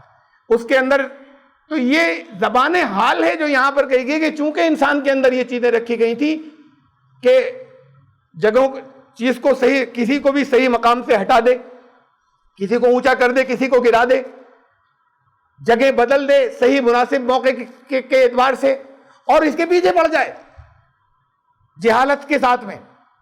تو انسان میں چونکہ یہ چیزیں رکھی گئی تھی تو اس لیے انسان ہی کو دیا جا سکتا تھا یہ امانت, بار امانت صرف انسان کو دیا جا سکتا تھا, کسی اور کو نہیں دیا جا سکتا تھا. اس لیے نہیں دیا گیا. بتایا یہ زبان حال ہے, یہ ویسی ہے کہ زمین و آسمان پکار اٹھے, در و دیوار پکار اٹھے. یہ پیش کرنے کی بات نہیں, بلکہ یہ ہے کہ وہ ہٹ گئے, انہوں نے انکار کر دیا, کہ مطلب اللہ نے ان کو اس کے لیے نہیں بنایا تھا. یہ لٹریری زبان ہے, ادبی زبان ہے کہ ان کے اوپر پیش کیا اور انہوں نے منع کیا, ورنہ پیش کرنا بڑی محمل سی بات ہے جن کو اس کے لیے نہیں بنایا تھا. تو بتایا یہ ہے کہ ان کے اندر یہ چیزیں نہیں رکھی تھی, انسان میں رکھی تھی, اس لیے انسان کو دیا اور ان کو نہیں دیا گیا. ان کو نہیں دیا گیا, کوئی زبان میں کہا, ان سے کہا تو انہوں نے منع کر دیا. کہ مطلب یہ ہے کہ ان میں یہ چیزیں ان میں یہ صفات رکھی نہیں گئی تھی, وہ نہیں دیا جا سکتا. بار امانت, اسے کہا کہ واپس لوٹانا ہے اللہ, یہ اس کا حساب دینا ہے. اور یہ ایک بہت اہم آیت ہے. ایک عہد کیا تھا جو اللہ سے عہد کیا تھا, ایک میں نے امانت کی بات کی کہ امانت اللہ کے پاس سے لے کے آئے تھے, وہ واپس اس کا حساب دینا ہے, اور عہد ایک اللہ سے کر کے آئے تھے. وَإِذْ أَخَذَ رَبُّكَ مِن بَنِي آدَمَ مِن ظُهُورِهِمْ ذُرِّيَّتَهُمْ وَأَشْهَدَهُمْ عَلَىٰ أَنفُسِهِمْ أَلَسْتُ بِرَبِّكُمْ قَالُوا بَلَىٰ شَهِدْنَا أَن تَقُولُوا يَوْمَ الْقِيَامَةِ إِنَّا كُنَّا عَنْ هَٰذَا غَافِلِينَ. تمہارے رب نے بنی آدم کی پیٹھوں میں سے, یعنی پوری نسل, بنی آدم کی بات ہو رہی, خالی آدم کی نہیں, آدم کی نسل کی پیٹھوں میں سے اس کی ذریت نکالی, پوری نسل نکالی. وَأَشْهَدَهُمْ عَلَىٰ أَنفُسِهِمْ, اور ان کو خود ان کے اوپر گواہ کر کے کہا کہ کیا میں ہی تمہارا رب نہیں ہوں؟ قالوا بلا, سب نے کہا کہ ہاں آپ ہمارے رب ہیں. شہیدنا, ہم گواہی دیتے ہیں. اور یہ اس لیے ہوا کہ تم کبھی قیامت کے دن یہ نہیں کہہ سکو کہ ہمیں معلوم نہیں تھا. کس کس کو معلوم ہے دنیا میں کہ یہ عہد کیا تھا؟ یہ تو قرآن نے کہا, اس لیے ہم کہہ رہے ہیں کہ کیا تھا. جو لوگ قرآن کو نہیں جانتے انہی کے بارے میں تو کہا جا رہا ہے کہ قیامت کے دن کہیں یہ نہیں کہو کہ ہمیں معلوم نہیں تھا. وہ کہہ دیں گے نہیں تھا معلوم ہمیں. یہ کہا تو انہی کے بارے میں جا رہا ہے کہ تمہیں کہنے کی گنجائش نہیں ہوگی, عہد کر کے آئے ہو وہاں سے, انہیں یاد نہیں ہے. آپ میں سے بھی کسی کو یاد نہیں. جو عہد ایسا ہو جو کسی کو ریمائنڈ کر سکے, وہ ایسے ہی ہو جیسے یہ غیر مسلم کہا کرتے ہیں, ہندو کہا کرتے ہیں کہ وہ پچھلے جنم کی یادیں آ رہی ہیں, یا کوئی کسی کو بتا دیا, لا کے پیش کر دیا, اس نے کہا کہ وہ پوری وہ چل رہی ہے, فلم چل رہی ہے, ایسا ایسا کیا تھا میں نے. وہ چاہے ڈھونگ ہو چاہے حقیقت, میں اس کی میں بات نہیں کر رہا. لیکن بات یہ ہے کہ کوئی نظروں کے سامنے تصویر چلتی کہ ہاں ہم نے یہ عہد کیا تھا, تو پھر یہ ہوتا کہ ہم منع نہیں کر سکتے تھے. یہاں تو ہم نے قرآن کی وجہ سے مان لیا کہ ہاں عہد کیا تھا. یہ کیسا ہے کہ کوئی منع نہیں کر سکے گا کہ ہم نے نہیں کیا تھا؟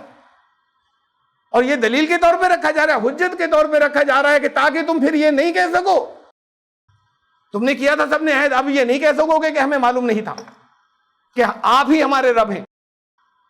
یہ توحید ربوبیت کا اقرار لیا تھا سب سے, یہ کیسے لیا تھا کہ یاد نہیں, پھر یاد رکھ, کم از کم اتنی بات حافظے کے اندر رکھی گئی ہوتی تب تو یہ بات کہی جا سکتی تھی کہ بھئی پھر اب انکار نہیں کر سکتے تم, اس کے بغیر کیسے کہا جا رہا ہے.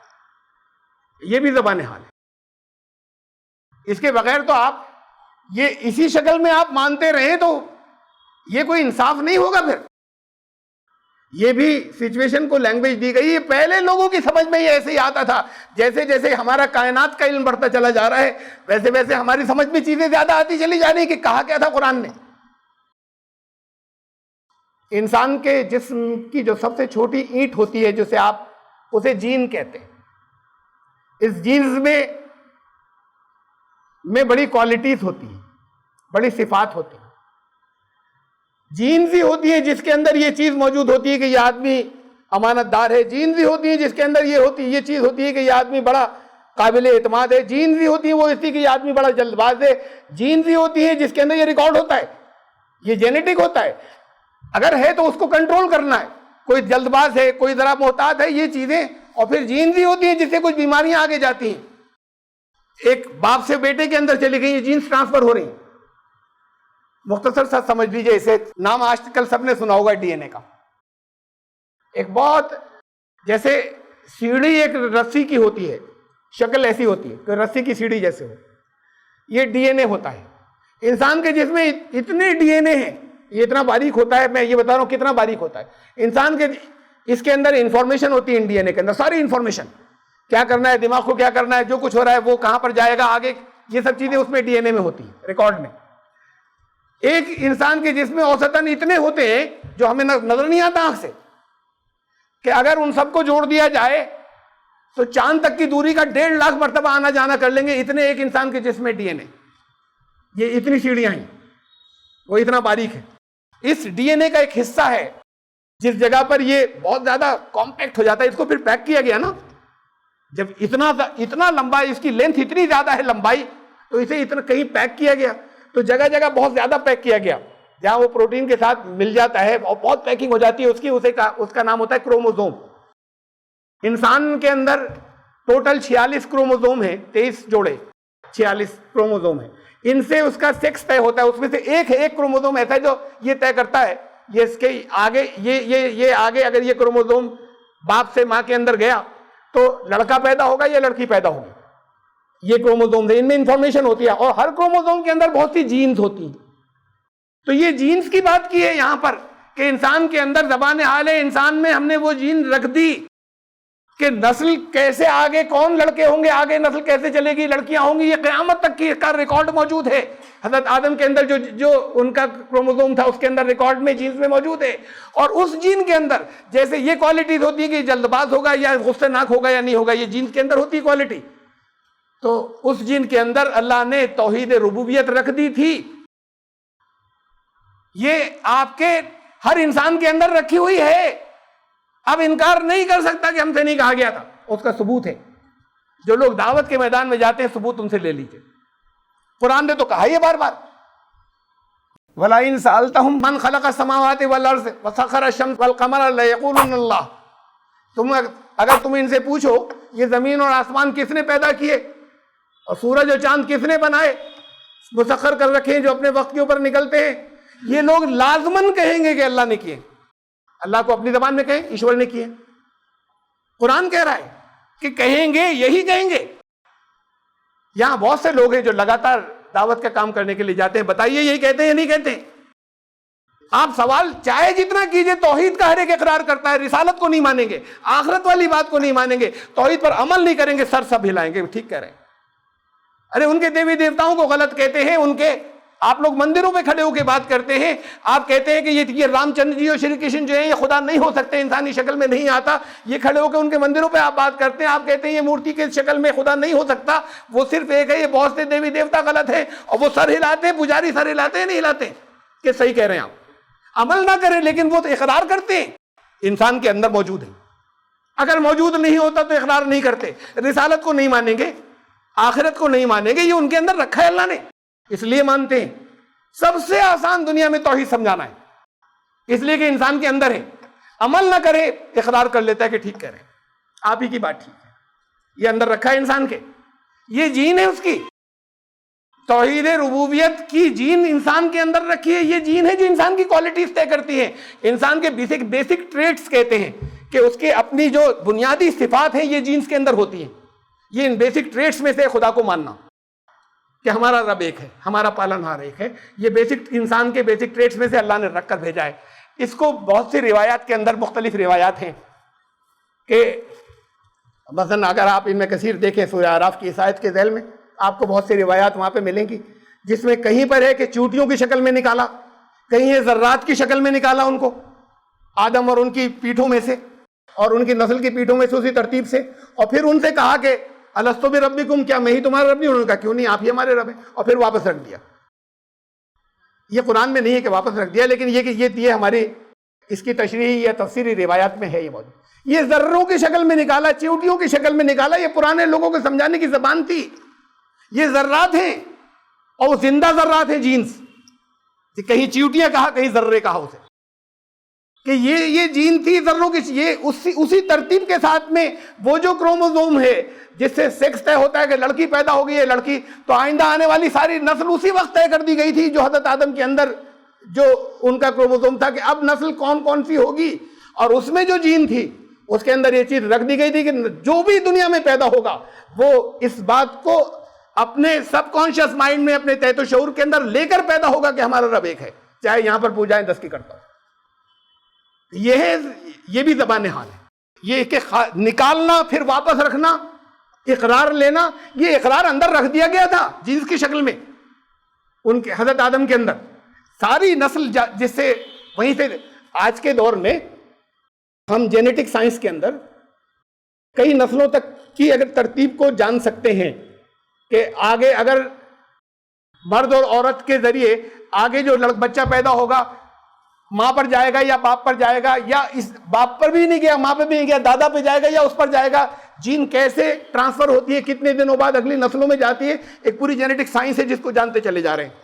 یہ سب پہلے جب ہم آج جان سکتے ہیں بعض نسلوں کے بارے میں آگے, تو پھر اللہ نے تمام جتنی نسل انسانی آنی آگے پیدا ہونی ہے ان سب کی اللہ کو نالج تھی, اور وہ ساری کی ساری انفارمیشن اس جین کے اندر تھی جو آدم کے اندر, اور وہ ٹرانسفر ہونی تھی.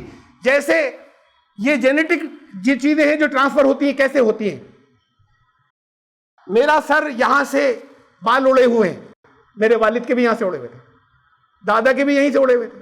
آپ میں سے جس کے بال یہاں سے اڑتے ہیں ان کے والد کے بھی وہیں سے اڑے تھے. آپ میں سے جس کے بال یہاں سر کے پیچھے سے اڑتے ہیں آپ کے والد کے بھی اسی جگہ سے اڑے تھے. یہ جینیٹک ہے, موروثی, یہ جین ٹرانسفر ہوئی ہے. بعض بیماریاں ٹرانسفر ہوتی ہیں, یہ شکل صورت میں ٹرانسفر ہوتا ہے. لوگ دیکھتے ہیں بعض اوقات عام لوگ دیکھتے ہیں کہتے ہیں یہ بچہ ماں پر گیا, یہ بچے کی ناک فلاں باپ پہ گئی ہے, اس سے آگے آئیڈینٹی. کبھی کبھی ایسا ہوتا ہے کہ بالکل دور کا جاننے والا وہ آتا ہے اور بڑی دور کے رشتہ دار کا نام لیتا ہے, یہ تو ویسا ہے, اور ہمیں نہیں نظر آتا ویسا ہے. وہ بتا دیتے ہیں. ہمارے بچوں کے بارے میں بتایا کہ مجھے نہیں, وہ بچہ گیا سامنے, نہیں جانتے تھے بچی گئی, اور دیکھ کر کہنے میرا نام لیا انہوں نے کہ یہ اس کی شفاعت تو ان میں اور بالکل نہیں ہے, کوئی ہمارے خاندان میں کسی نے آج تک نہیں دیکھی, میری نواسی ہے. انہوں نے دیکھتے ہی کہا ڈاکٹر اخلاق میں کہہ رہے یہ تو ان کی طرح ہے. تو یہ شباہت کسی کو خاص وہ نظر آتی ہے جو دوسروں کو نہیں نظر آ رہی, لیکن شباہتیں جینیٹک گئی ہیں, یہ جینز ہیں جو جاتی ہیں.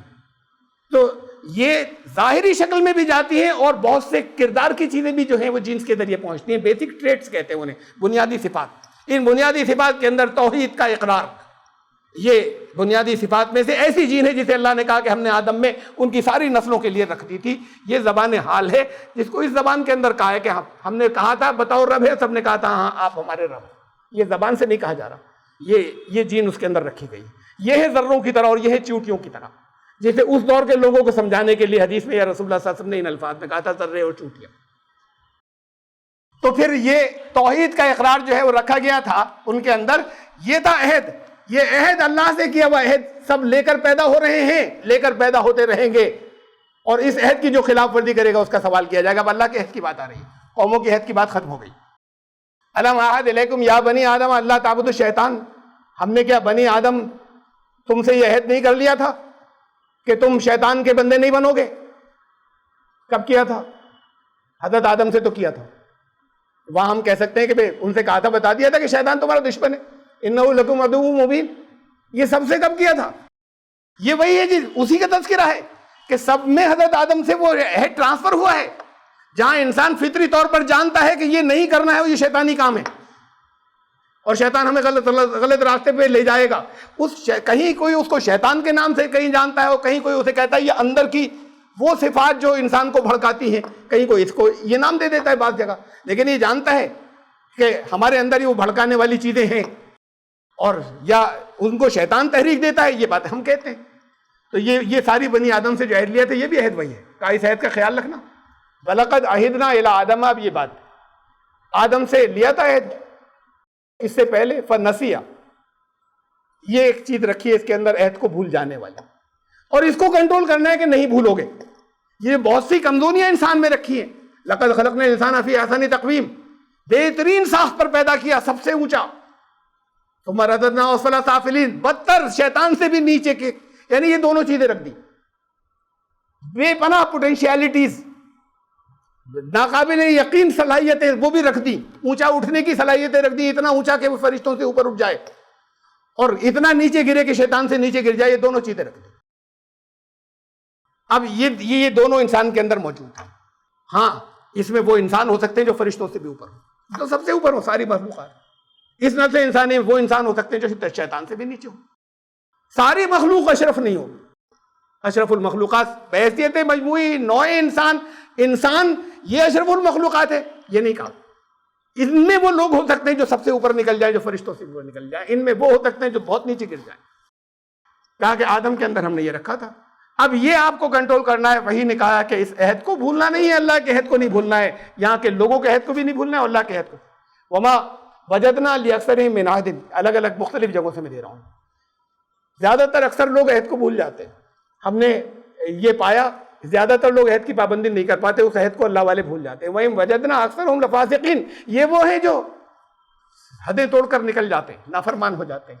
عہد توڑا اور نافرمان ہوئے اللہ کا عہد توڑا. الَّذِينَ يَنقُضُونَ عَهْدَ اللَّهِ مِن بَعْدِ مِيثَاقِهِ, وہ لوگ جو اللہ کے عہد کو توڑ ڈالتے ہیں, پکا پختہ پورا کوننٹ ایسا عہد کے لینے کے سنکلپ کے بعد جو اللہ سے کیا تھا اس کے بعد توڑ ڈالتے ہیں. وَيَقْطَعُونَ مَا أَمَرَ اللَّهُ بِهِ أَن يُوصَلَ, اور جن چیزوں کو جوڑنے کا حکم دیا تھا انہیں کاٹتے ہیں. یہ بہت کچھ ہے جنہیں جوڑنے کا حکم دیا تھا. عام طور سے یہ سمجھاتا ہے کہ رشتوں کا, رشتے کو بھی ہے, انہیں نہیں کاٹے. نہیں کہا یہاں پر رشتوں کی بات خالی, تو رشتے بھی ہیں. ان تمام چیزوں کو دیکھیے جنہوں قرآن نے کہا ہے کہ توڑنا مت, امت میں تفرقہ مت ڈالنا. یہ لوگ اگر توڑتے ہیں تو فساد کرتے ہیں. کہا قرآن کہ کچھ حصے کو مانو گے, کچھ کو نہیں مانو گے, تو یہ تو نہیں چلے گا. دین میں پورے داخل ہونا, آدھے ٹکڑوں میں نہیں چلے گا کہ کچھ حصہ مانیں گے کچھ نہیں مانیں گے. تؤمنون ببعض الکتاب وتکفرون ببعض, کچھ حصے کو مانیں گے, کچھ کی ناشکری کریں گے, کچھ کو نہیں مانیں گے. فما جزاء من يفعل ذلك منكم الا خزي في الحیاۃ الدنیا, اس دنیا میں بھی پھر تمہیں ذلیل کر کے چھوڑیں گے. آخرت میں تو ہو گئی سخت ترین عذاب, سب سے زیادہ سخت. اسے بھی کہا, فرمایا کہ وہ لوگ جو اللہ اور اس کے رسولوں میں فرق کرتے ہیں, قرآن نے کہا کہ پکے کافر ہیں. اولئک هم الکافرون حقا, یہ کہا کہ اللہ اور رسول میں فرق کرتے ہیں. اللہ اور رسول میں فرق کیا ہوا؟ کرتے ہوں گے کچھ لوگ, جبھی تو کہا ہے. کوئی مسلمان کہتا ہے ہم کرتے ہیں؟ زبان سے تو کوئی نہیں کہتا, پھر کون ہے؟ کافر کی بات تو ہو ہی نہیں رہی. رسول, وہ تو رسول کو مانتا ہی نہیں, فرق کرنے کا مطلب ہی نہیں ہے. رسول ہی کو نہیں مانتا. جو رسول کو رسول مان رہے ہیں اور اللہ کو جانتے ہیں, اللہ اور رسول میں فرق کرتے ہیں, یہ کون کرتا ہے؟ جو قرآن اور حدیث میں فرق کرتے ہیں, قرآن اور سنت میں فرق کرتے ہیں. سنت قرآن کے خلاف کے, قرآن کچھ اور کہہ رہا ہے, سنت کچھ اور کہہ رہی, تو فرق ہو گیا. یہ رسول اللہ صلی اللہ علیہ وسلم عمل کرانے آئے تھے قرآن کے اوپر, اس کی تفصیل دے سکتے ہیں, اس کی تشریح دے سکتے ہیں, اس کے خلاف نہیں دے سکتے. یہ پھر فرق ہو رہا ہے رسولوں کے اندر اور اللہ کے اوپر. جو اللہ کی طرف سے آیا اور جو ہم کہہ رہے ہیں رسول نے اس سے کچھ مختلف دے دیا. مختلف نہیں، اس کے متضاد دے دیا تھا، اس کے خلاف دے دیا تھا. اس لیے قرآن کی فلاں آیت کینسل، اس لیے کہ اس کے خلاف دیا تھا رسول نے. کہا کہ اسے جوڑنے کا، وصل کا حکم دیا تھا، ان کے اندر تفریق نہیں کر سکتے. جتنی بھی چیزیں ایسی بہت آئی ہیں قرآن میں دیکھنے کی، ہم خالی رشتے ناتے سمجھتے ہیں. اس سے مطلب بہرحال اللہ کے عہد کو توڑتے ہیں، یہ سب عہد کے اندر شامل ہے. یہ زمین کے اندر فساد کے مدرات من المؤمنین. اب پھر وہ کس جگہ تک پہنچتے ہیں؟ لوگ ایمان لانے والوں کا جذبہ. من المؤمنین رجال صدقوا ما عاهدوا الله علیہ. ایمان لانے والوں کے اندر وہ لوگ ہیں کہ جنہوں نے وعدہ سچا کر دکھایا جو اللہ سے کیا تھا. کیا تھا وعدہ؟ وعدہ کیا تھا؟ تشریح آگے آئی ہے. فَمِنْهُمْ مَنْ قَضَىٰ نَحْبَهُ. کچھ تو اپنی مراد پا گئے. وَمِنْهُمْ مَن يَنتَظِرُ. سورہ احزاب کی آیت ہے، ظاہر ہے جنگ احزاب کے موقع پر آئی تھی کہ جنہیں اپنی جان دے دی اللہ کے راستے کے اندر. دوسرے منتظر ہیں کہ کب ہم جانے دیں اپنی. یہ وہ ہیں ایمان لانے والے. اور یہ تھا اللہ سے وعدہ کہ جب تمہاری جان کی ضرورت ہوگی تو جان دو گے، ورنہ ایمان نہیں ہے. اگر ڈر کر چھپ کر بیٹھ گئے، یہاں تو بڑا خطرہ ہے، CID آ جائے گی. وہ اسلام قبول کیا نا، ہمارا نام مت لینا، ہمارا مت کہنا، ہاں کلمہ ہم بتائے دیتے ہیں اور اس کے آگے دیکھو ہمارا نام نہیں آئے. یہ تو خالی اس کی بات ہو رہی ہے کہ آپ سے انکوائری ہو جائے گی. بات اس کی ہو رہی ہے کہ جان دینی پڑے تو جان دو گے، اور باقی منتظر ہیں ایمان لانے والے، تو وہ ہمارا نمبر کب آئے گا. وما بدلوا تبدیلا. ان کے اندر ذرا سی تبدیلی نہیں آئی جب وہ حالات آئے سامنے جس وقت جان دینے کا موقع تھا. ذرا بھی اس عہد کے اندر معمولی سا فرق محسوس نہیں ہوا ان کے عمل کے اندر. اس عہد جو عہد کیا تھا. پھر سورہ انفال کی آیت ہے، یا ایھا الذین آمنوا لا تخونوا اللہ والرسول. ایمان لانے والوں اللہ اور رسول کی خیانت مت کرنا. وتخونوا اماناتکم. اپنی امانتوں کے اندر خیانت مت کرنا. اب امانتوں کی خیانت ایک تو وہی ہے جو ہم آپس میں کرتے ہیں، اور خیانت وہ بھی ہے جو اللہ نے امانت کا بار دیا تھا اس میں خیانت کرنا. اللہ سے خیانت تو سمجھ میں آ رہی ہے کہ اللہ سے جو وعدہ کیا تھا، اس لیے کہ اللہ کے عہد کی بات ہو چکی. اگر اس وعدے کے اندر کمی کر دی تو پھر، یا پھر یہ کہ ابھی پچھلی آیت گزری، وعدہ کیا تھا اللہ سے؟ ایک عہد، دو طرفہ عہد تھا. ان اللہ اشتری من المؤمنین انفسهم واموالهم بان لهم الجنہ. ایمان لانے والوں کے ساتھ میں یہ ایگریمنٹ ہے اللہ کا، یہ سودا طے ہے، جان اور مال تم نے بیچ دیے، جنت خرید لی اس کے بدلے. کیا بات کہی ہے؟ جان و مال اسی کے تو دیے ہوئے تھے، مالک خود کب تھے، اس نے دیے. اس کے بعد وہ کہہ رہا ہے مجھے بیچ دو، یہی جنت خرید لو. اب اس میں بھی خیانت کر رہے ہیں. اب اگر اس میں سے 50% خرچ کر دیا، 75% خرچ کر دیا، وہ کہتا ہے جس وقت ہوش آئے آپ دے دو، آگے خیانت مت کرو، پھر بھی مل جائے گی جنت. دونوں چیزیں ہیں، جان و مال. کہ جب اللہ کے دین کی ڈیمانڈ آئے تو تمہیں دے دینا ہے، تمہارا نہیں تھا، تمہیں کسٹوڈین بنایا، تمہیں اس کی بھی اجازت دے دی کہ خرچ کر لو. اس کی مرضی کے بغیر خرچ نہیں کرو گے، اور جب مانگے تو سب دے دو، ورنہ جنت کا سودا نہیں ہے. یہ تو دو طرفہ سودا تھا. پھر بریچ آف ایگریمنٹ، یہ ہے خیانت. اللہ سے تو خیانت یہ ہے، رسول سے خیانت کیا ہے؟ رسول کس لیے آتے تھے؟ رسول جب بھی آتے تھے تو پہلے ایک امت برپا کرتے تھے، ایک آرگنائزیشن، اپنے آس پاس کا ایک گروپ تیار کرتے تھے. اس کو امت کہا گیا. اور امت کے لیے جب امت کا نام لیا تو پہلا لفظ اس کے ساتھ آیا اخرجت للناس. تمہیں اس کی تیاری اس لیے ہو رہی ہے کہ ساری دنیا کے انسانوں کو پیغام رسالت پہنچائیں گے. پہلا لفظ امت کے ساتھ میں آیا کنتم خیر، اب تم ہو بہترین امت. اخرجت للناس، دنیا کے سارے انسانوں کے لیے لایا گیا ہے تمہیں. تمہاری اپنی نمازوں کی تو حساب دینا ہے، وہ ذاتی ذمہ داری ہے. امت کی ذمہ داری ہے دنیا کے انسانوں تک کیا پہنچایا. اور رسول اللہ صلی اللہ علیہ وسلم جس وقت تشریف لے گئے تو انہوں نے کہا آخری خطبے کے اندر، وصیت کی حیثیت رکھتا ہے کہ اب جو لوگ یہاں موجود ہیں وہ ان کو ڈیلیور کر دیں جو یہاں نہیں موجود ہیں، انہیں پہنچائیں، انہیں پہنچا دیں جو یہاں نہیں موجود ہیں. رسول صلی اللہ علیہ وسلم چلے گئے، ان کی ذمہ داری جتنی اللہ نے رکھی تھی اس وقت تک چلے گئے.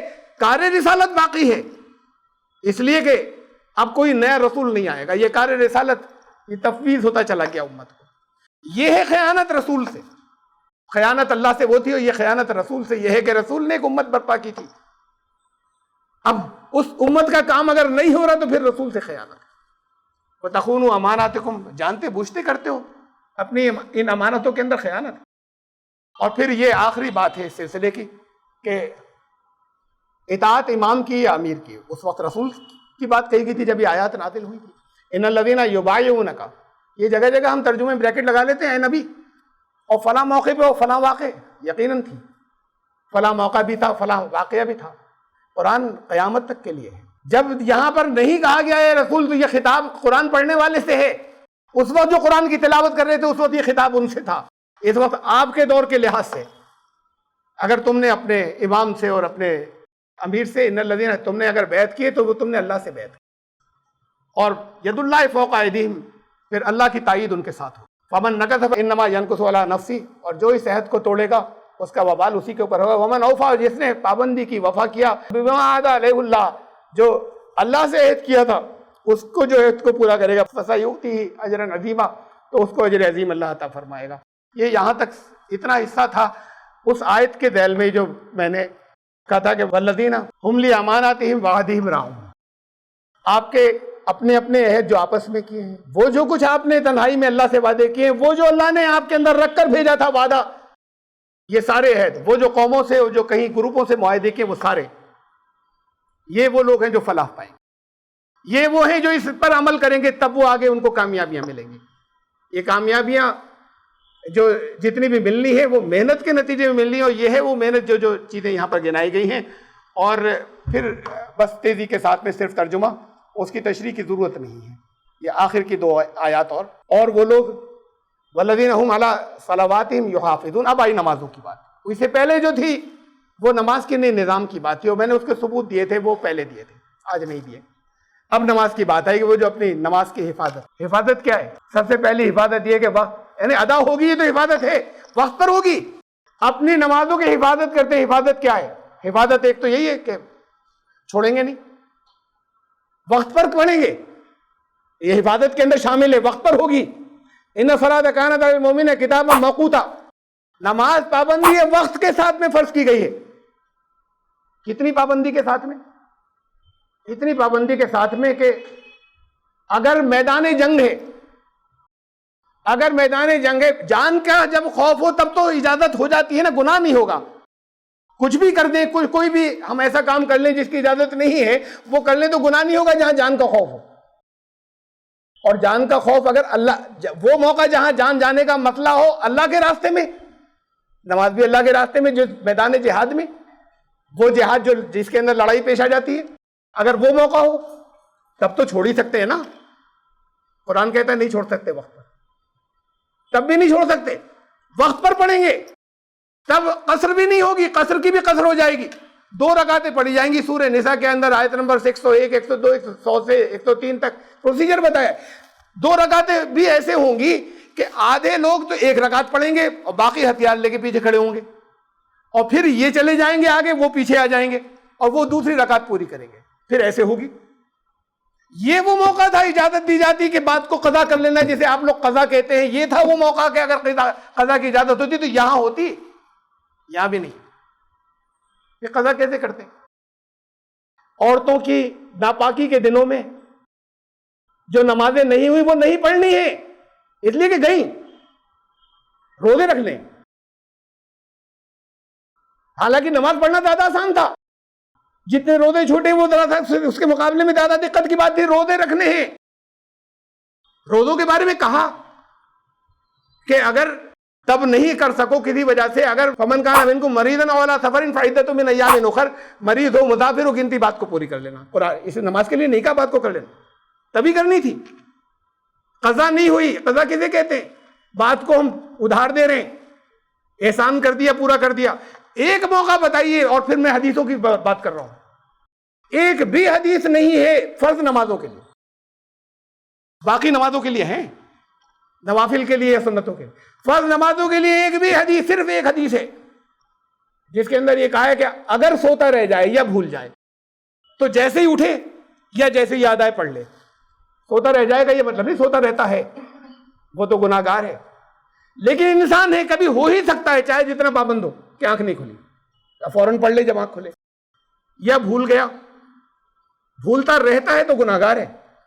لیکن کیا انسان ہے، کسی انسان کے ساتھ ایسا ہو سکتا ہے کہ اس وقت بھول گیا تھا کسی اتفاق سے، چاہے جتنی اہمیت کرتا ہو، جیسے یاد آئے پڑھ لینا. بس ایک حدیث ہے فرض نماز، دوسری ہے ہی نہیں. پھر قضا کہاں سے آئی؟ میں تو صرف اس کی بات کر رہا ہوں کہ یہ پرووائڈڈ ہی نہیں ہے. اگر بیمار ہے بیٹھ کر پڑھو, لیٹ کر پڑھو, جب تک ہوش ہے تب تک پڑھو, وقت پر پڑھو. پھر کہاں سے آئی؟ اب پڑھ لیتے, چونکہ اس میں کہا گیا نا, میں یہ نہیں کہہ رہا مت پڑھیں, لازماً پڑھیے, چونکہ نوافل سنتیں اس کے لیے کہا گیا ہے نا کہ جب نہیں ہو تو پڑھ لینا, بات کو پڑھ لینا, قضا کر لینا. قضا تو ہم بولتے ہیں, پھر پڑھ لینا.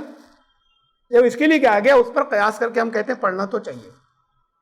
لیکن حق نہیں دے دیا آپ نے کہ قرضہ تھا دے تو دیا صاحب, اب حساب کیسا, پڑھ تو دی تھی, پوری ہو گئی.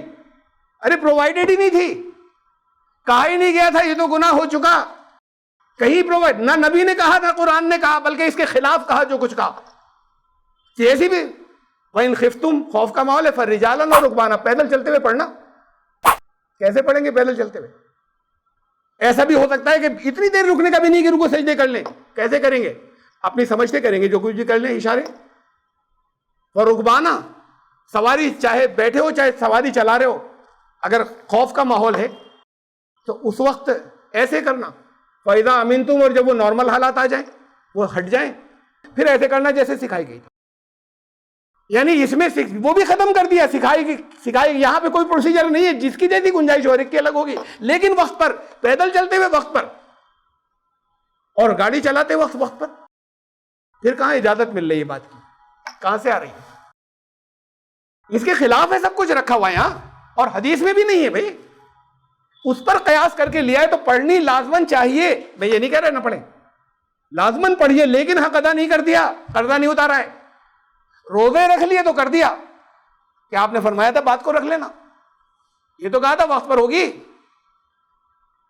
جان کا خطرہ ہے, میدان جنگ میں بھی وقت پر ہوگی. تو پھر یہ ہے حفاظت. توبہ کی نیت سے پڑھیے گا, پڑھ تو لیا کریے. اگر رہ جائے ہمارے قصور کی وجہ سے, پڑھ لیں, لیکن توبہ کی نیت سے. یہ نہیں ہے حق اتار دیا, پڑھ تو دی تھی, گن لیجئے ہم نے دے دیا تھا, قرض ادا کر دیا تھا, کہیں کہا ہی نہیں گیا ہے. تو اس پر قیاس کر کے پڑھنا تو چاہیے, لیکن پرووائڈڈ نہیں ہے, اس لیے توبہ کی نیت سے پڑھنی ہوگی. حق ادا یہ نہیں ہے کہ ہم نے قرضہ دے دیا. اپنی نمازوں کی حفاظت کرتے ہیں. اولئک هم الوارثون, یہ ہے وارث. وارث اسے کہتے ہیں کہ کسی کی ملکیت ہو اور اس کے بعد وہ کسی اور کو جا رہی ہے, تو وہ اس کا وارث ہے. قرآن میں اللہ کی صفت ہے, اللہ کا نام ہے الوارث. تو سب چیزوں کا وارث تو قرآن کہتا ہے اللہ ہی ہے, یعنی سب کے پاس سے نکل کر پھر اس کے پاس آ جائے گا. اب اللہ مالک ہے, اس میں سے اس نے طے کر دیا ہے کچھ خاص لوگوں کے لیے, کہا یہ کام جو لوگ کریں گے وہ وارث ہیں, تو وہ دے گا. کیا دے گا؟ الذین یرثون الفردوس هم فیہا خالدون, ان کا ٹھکانہ وہاں ہوگا. فردوس کسی جنت کا نام نہیں ہے, کہتے صاحب جنت الفردوس مل جائے. فردوس کسی جنت کا نام نہیں ہے. جنت بھی باغ کو کہتے ہیں, ٹھکانہ ہے, اور فردوس کشادہ جگہ کو کہتے ہیں. پھیلی ہوئی, کشادہ, وسیع, سرسبز, شاداب, یہ ساری چیزیں آتی ہیں فردوس کے معنی میں. تو جنتی ہی ہیں, لیکن یہ کہ جنت الفردوس کوئی الگ ہوگی, یہ پھر ساری یہ ہر یہ جنت کی ایک صفت یہاں پر بتائی, وہ لوگ ہوں گے جو وارث ہوں گے اس کے. یعنی اصل میں تو اللہ کی ملکیت ہے, لیکن جنہوں نے یہ کیا پھر اللہ یہ ان کے حوالے کر دے گا, ان کو دے دے گا. اس طریقے سے وہ اس کے وارث ہو جائیں گے, اور پھر وہیں ان کا ٹھکانہ ہو. سبحان ربک رب العزت.